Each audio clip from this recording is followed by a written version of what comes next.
everyone, welcome to another episode of Let's Talk, an NTUSU initiated series discussing youth concerns. My name is Ru Hui and I'll be your host for today. So today we have an extremely special guest and he is none other than Dr. Maliki Osman. Wow! Welcome, Dr. Maliki. Thank you, Ru Hui. How are you? I'm good, thank you. Thank you for having me. Today, as we can see, we're going to be doing something super exciting. We're going to be cooking. And the more special part of this is that this recipe is actually specially chosen by our dear Dr. Maliki himself. So, Dr. Maliki, would you like to introduce the dish as well as why you chose it? Okay, well, it's a very simple dish, one of my favorites. It's called roti john. It's uniquely Singaporean, you know, so I liked it a lot because I grew up eating roti john at this place called Taman Serasi. You're too young for it. Without further ado, let's run through the ingredients.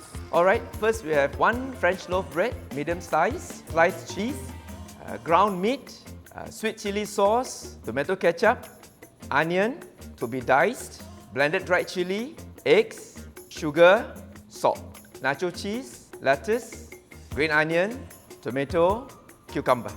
Alright, Dr. Maliki, so what is the first step we should do? Okay, so the first thing is we beat the eggs. Okay. Okay, so rough estimate is for every one piece of French loaf, you can create 2 roti john. For 1 piece of roti john, which is half, is 1 egg. Okay. Yeah, so you're going to make 2 of this, so you can beat about 2 eggs. Okay. Yeah? Okay. Okay, you want to beat it? Yeah, sure. Okay. So maybe while I'm beating, right, I can ask you, how do you first pick up cooking actually? Actually, I grew up helping my mom cooking. Oh, okay. So my mom, you know, I'm number 8 of 9 children. So I grew up watching her cook all the time, and she's so wonderful because she makes sure that we don't stop having enough food. So she will cook breakfast for us to when we go to school in the morning, then lunch, dinner. Then if you're weekend, you have the tea break. Wow. So I learned cooking from her. Okay, I see. So now that our eggs are fluffed up and nice, right? Okay, what is the next thing is the onions. Okay, onions. Yes. You know how to dice onion? No. Can you teach me? Okay. So all you need to do is just to slice it first. Okay. Like that. Just slice it. Does it have to be very thin? Doesn't have to be because you're going to cut it the other way later. Okay. Right? So what you do then is, because you're going to dice it, right? Stack it up like that, and then you're going to just cut into small slice this way. Okay. This is dicing it lah. I anyhow chop can or not? Can lah, anyhow chop also can lah. Okay. So after this, you just need to put the onion into the egg. Okay. Right?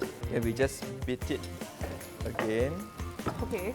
Then after that, you're just going to add the other ingredients. Okay. So add a spoonful of chili sauce. Enough? Yep, enough.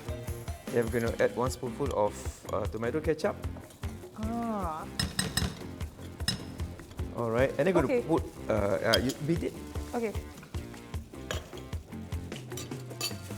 Harder. Okay. Really beat. And the way to beat it, lift up this. Okay. Can. Okay. Then you're going to put a little bit of the chili paste, just half a spoonful. Alright. Okay. Okay, can. Okay, bit hard. So just okay. Then we're going to add the minced beef. Minced beef. Okay. Which is add it together, and then you're going to beat it again. Wow. Okay. So this is that simple?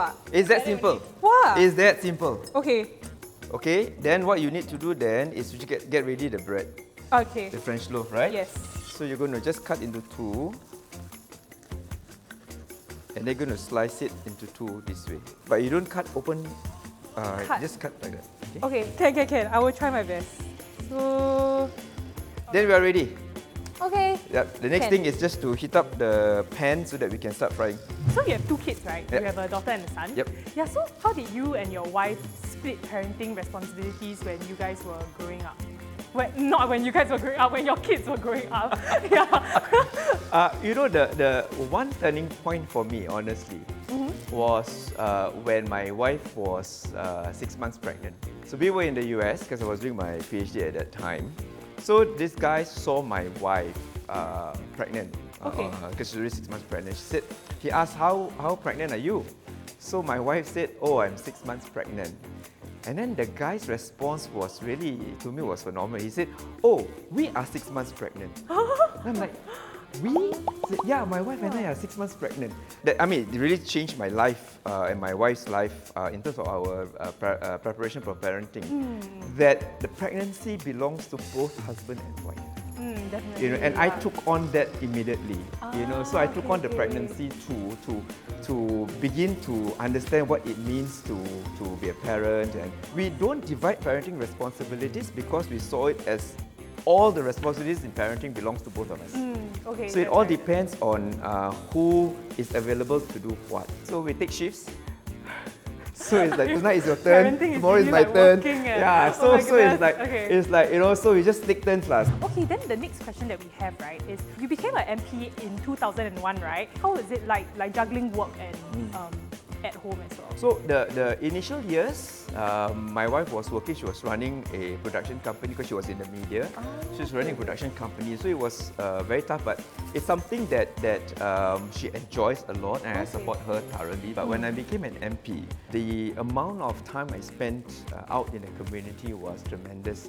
And so we need to make a decision whether my wife should stop working. And it was a tough decision, but she made the sacrifice, and she decided that she will stop work in order for us to make sure that someone is home more regularly to help look after the children. It was not an easy decision for both of us because I really wanted her to, as a career individual, she succeeds in her career, and she was doing very well at that time. But that doesn't mean that then I don't spend time with the kids. I spend lesser time physically, but I still make time for the kids in whichever way I can. Like actually, when you guys both were deciding that, right, did you feel like a pressure to fulfill like traditional gender stereotypes such as like being the breadwinner, or in this case, the roti winner?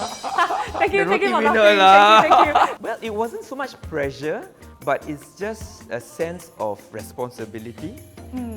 That I grew up in traditional gender roles, to be honest with you. I saw my father work super hard, raising 9 children, and I saw my mom at home. But I consciously tell myself that when I set up my own family, I will give my wife the space for her to be the independent person that she is. But when it came to the decision of whether she wants to stay home, and we made the decision together, we know that one of us has to work. It could have been her and not me, and I was prepared to do so. Okay, and the last question for this segment is actually, how involved should men be at home, and how do we get there? I think it should start off with very, very early stages of when they are courting, not even before they get married. I would imagine, the equality of the relationship, understanding each other, understanding each other's preferences, and drawing the vision together. How do we get there? I think is to get boys to be familiar in the home. We've often talked so much about household chores, and in the traditional way, girls are taught how to iron clothes, spend time in the kitchen. I think today we are seeing a shift. My son loves to be in the kitchen. He likes to the role model lah. I don't know. He likes to be. He likes to do things, which is something very positive. It's a good start to get them familiar, not gender role responsibilities, but just household responsibilities. Cleaning up, cooking, and respecting your potential partner. A positive relationship is not just about gender roles. It's about respecting each other as equals. For all the couples out there, please listen to Dr. Maliki. Enjoy the relationship. All right, let's get back to cooking. So, Dr. Maliki, what is the next step? All right, first hit the pan. Okay. Have you hit the pan? Yes. So you heat up the pan, then you're just going to use a slight amount of oil. Not too much. Not too much. Not too much, because you... Not the bread will soak up the oil, right? Yeah. So what you're going to do is you're going to spread this onto the bread, like butter like that. Spread it all, and then you're going to flip it face down. Just one side of the... both sides. Yeah. Okay. No, you don't. You do it here, so that you can, in case it drops. You do it this way, so even if it drops, it goes back into the bowl. Okay, understand. Then you do this. Put it on the other side. Alright. Same shape lah. Okay. Press it down. So that the mixture will literally stick to the bread. Turn it around so that you get evenly spread the heat. A few moments later. Okay, yes, I think it should be really. Oh yes. Oh my goodness. Okay, looks good. So do we flip it over? You flip it over so that you can make the thing crispy. Wow. Wow, we want at the same time, man. Okay. Then you just flip it over. Okay. So that it looks like it's one piece. Alright. So Then your roti john is ready. Wow, roti Maliki. Yeah. True. I would say that now in Singapore, right, there are two camps. So there's like the conservative side of things, and there's the liberal side of things. So the conservative will be like those who conform to more traditional gender roles, that kind of thing. Yeah. So how do you think we can better balance these two sides? Yeah. My sense is that there is a shift. There is a shift. I mean, understandably, the older generation are more conservative because they themselves were raised in the environment. Correct. And to be honest with you, sometimes it's tough for them to undo. When I first got married, I moved into my wife's family, so my mother-in-law was there. So because we decided that we are going to share the responsibility, and she was also working at that time. So I would do I will cook together with her. I will do the dishes. I will do the laundry when she's busy. But my mom-in-law had a hard time accepting that. Oh, why? You know, because she felt that it should have been her daughter who's supposed to be doing all those. So every time when we cook together, but when I do dishes, then she will whisper to my wife, say, "Why are you making your husband do dishes?" Okay. Then I will tell her it's okay, this is shared, right? So I think the older generation does have a bit of a challenge trying to undo a worldview that they grew up seeing. And I think they need time.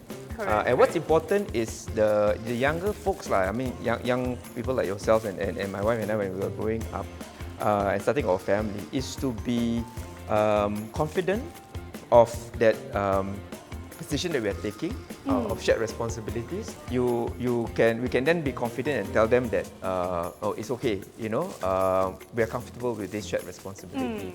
And after a while, my mother-in-law got used to it. She got used to the fact that that's how we are, and we slowly shape her thinking also. That there's nothing wrong. One thing that I realized was that at that time there was no diaper changing facility in men's toilet. In Singapore, men's toilet. So the first thing that I actually mooted the idea in Parliament was to have diaper changing facilities in men's toilet. Because I was familiar with that environment when I was in the US. I can go to the men's toilet and change a diaper. I didn't have any problem finding those spaces. Whereas when I came back to Singapore at that time, I couldn't find it. So these are the messaging that we have to put in place. Because if you start looking at infrastructure, then it sets as a value system in society. If you say that there's no diaper changing facility in men's toilet, then diaper changing facility is not a part of a men's role. Whereas it should be. So we need to work on some of this ideological philosophy that translates into facilities. Like the visible aspects of life. The message is very clear. Alright, Dr. Maliki, now that our roti johns are nicely done at the side, we'll be moving on to making the sauce. So what is our first step? It's a very simple procedure to make the sauce. Alright, so just heat up the pot and you pour the water. I think 1.5. 1.5, okay. That should be good. Once the water is boiled, then you're going to put in about 3 spoonfuls of chili sauce and 3 spoonfuls of tomato ketchup. Alright. So you don't waste the sauce, huh? You pour water in. It's not all I learned from my mother. Never waste whatever that's in your. Yes. So guys, learn all these tricks, you know, when you cook in front of your mother-in-law.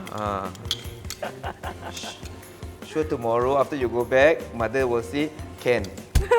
Proceed. Okay, so how long does the sauce usually need to cook for? It takes a while because you want to thicken it. We're going to put some sugar. Alright. You're very healthy, huh? Use brown sugar or white sugar. Is that white sugar? Yeah, I think so. Is it? This is salt. That one's salt. Oh, that's salt, sorry. Alamak, you.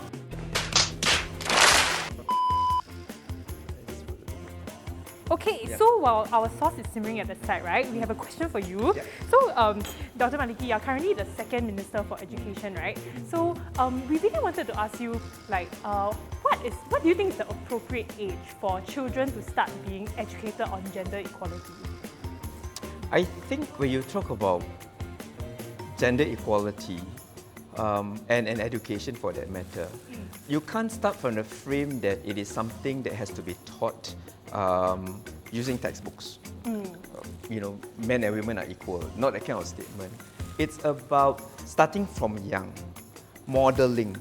It is really important for us to provide opportunities in the environment of the child to demonstrate what gender equality is. When they observe their parents, they should see that equality in terms of the roles that's being conducted. That's why, you know, today mommy is changing my diaper, tomorrow daddy is changing my diaper, today mommy is doing my milk, tomorrow daddy is doing my milk. So you see that modeling in that frame.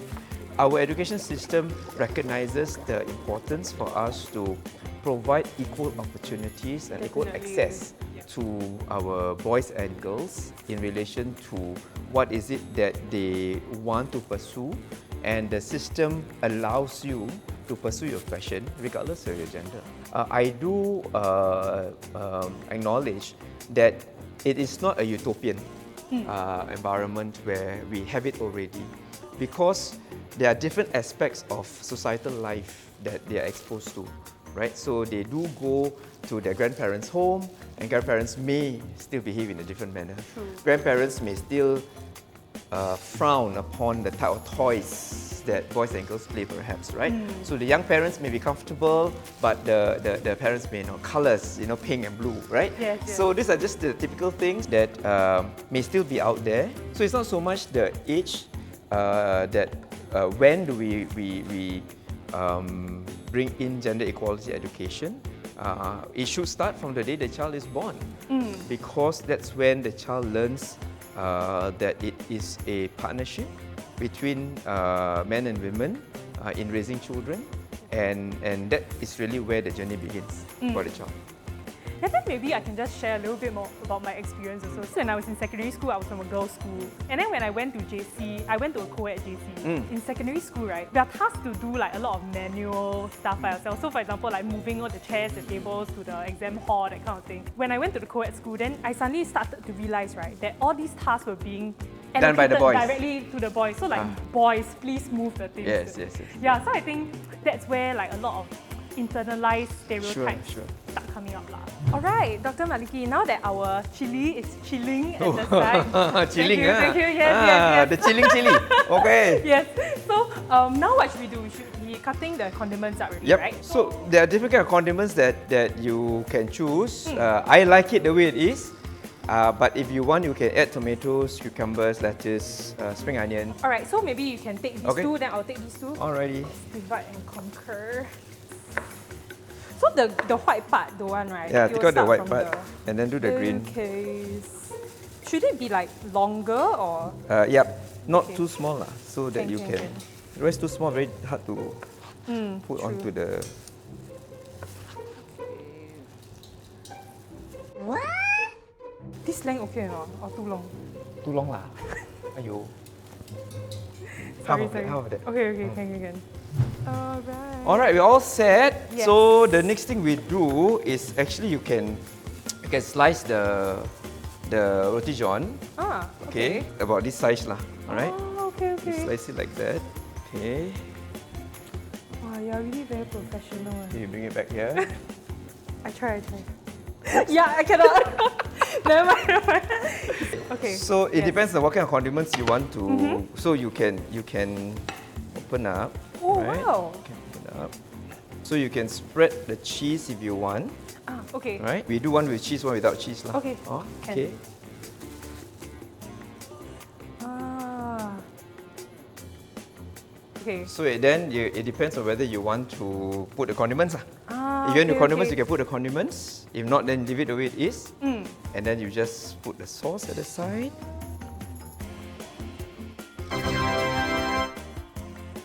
You want to try? Yes. I've been Just waiting dip the it like whole this. time. Just dip it like that. Okay, okay. And then you eat it.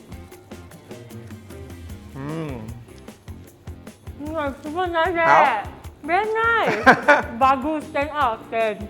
Wow, 10 out of 10 lah. Really? Wow. I haven't had roti john before, so this is like my first foray into. Oh, serious? Yeah, You haven't very roti john nice. before? Yeah, this set my expectations for all other roti johns already.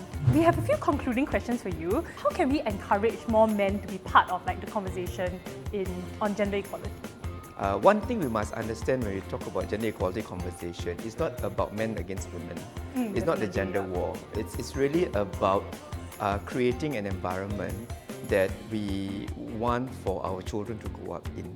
And I think we can encourage more men to do so, hopefully through our education system that we've already created opportunities for that to happen, and that they see the value of it. What would a gender equal Singapore look like to you? Oh, wow. Of course, we are not there yet. I would say a gender equal Singapore is one where every citizen feels that he or she is treated equally in every aspect of his or her life. His or her gender is not the primary consideration. So thank you so much, Dr. Maliki, for your time. It's Thank really you. been amazing learning how to do this very simple but absolutely brilliant dish. I really learned a lot about, what a healthy relationship looks like from you and your wife's relationship. Super cute, like relationship goals. Yeah, and I think it's really been very amazing, like hearing you speak about, what are the initiatives that have been going on and how you passionately advocate for gender equality as well. So thank you, Dr. Maliki. Thank you so much. Keep doing this wonderful work. I'm sure one day your generation will be able to encourage more healthy relationship in marriages, and our children grow up with this idea of gender equality in their lives. Thank you so much for having me. Thank you so much for watching this episode of Let's Talk. If you have any suggestions or comments about this video, do leave the comment below. If you enjoyed this video, don't forget to like, share and subscribe to NTUSU's Instagram and YouTube, as well as Dr. Maliki's Instagram. And thank you so much and bye! Bye!